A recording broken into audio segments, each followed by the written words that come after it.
বলছি, একটা কথা ছিল তোমার সাথে। হ্যাঁ বলো। তোমার বন্ধু আছে না, আশিস, ওর বউ আজকে বিকেলবেলা আমার সাথে দেখা করতে এসেছিল। ও।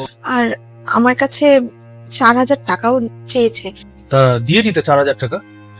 হ্যাঁ, আমি ওকে টাকাটা দিয়ে দিয়েছি। ভালো করেছো।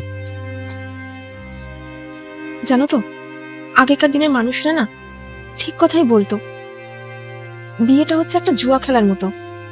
যদি স্বামী ভালো হয় তাহলে তো খুব ভালো, আর যদি স্বামী ভাগ্য ভালো না হয় তাহলে সেই মেয়ের জীবনটা নরকে পরিণত হয়। তুমি জানো, ওর স্বামী ওকে প্রত্যেকটা দিন মারে, প্রত্যেকটা দিন। কিন্তু ও এমনই অভাগী, সেই কথাটাও কাউকে কোনোদিন বলতেও পারে না। সব কিছু মুখ বুঝে ও সহ্য করে, উপরন্তু নিজের পেটটাকেও নিজে চালাতে হয়। আমি তো একটা জিনিস বুঝতে পারছি না, ও স্বামী যখন ওকে এতটাই অত্যাচার করে তাহলে ও বাড়ি চলে যায় না কেন? বাড়ি? কোন বাড়ির কথা বলছো তুমি? বাপের বাড়ি, ওর নিজের বাড়ি। বাপের বাড়িটাকে তুমি মেয়েদের নিজের বাড়ি মনে করো? হ্যাঁ।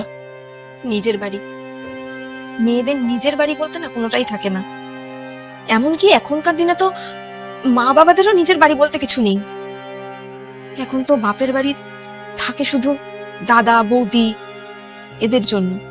মেয়েরা যখন বাপের বাড়িতে ঘুরতে যায়, গেটে পা দিতে না দিতেই বৌদিদের প্রথমেই একটা কথা আসে, কি গো কয়দিনের জন্য এসেছো ঘুরতে?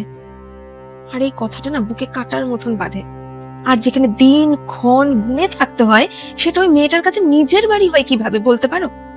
একটা মেয়ের বাপের বাড়ি যত বড়ই রাজপ্রাসাদ হোক না কেন, ওই মেয়েটার জামা কাপড়গুলো কিন্তু ওই নিয়ে যাওয়া ব্যাগটার মধ্যেই পড়ে থাকে।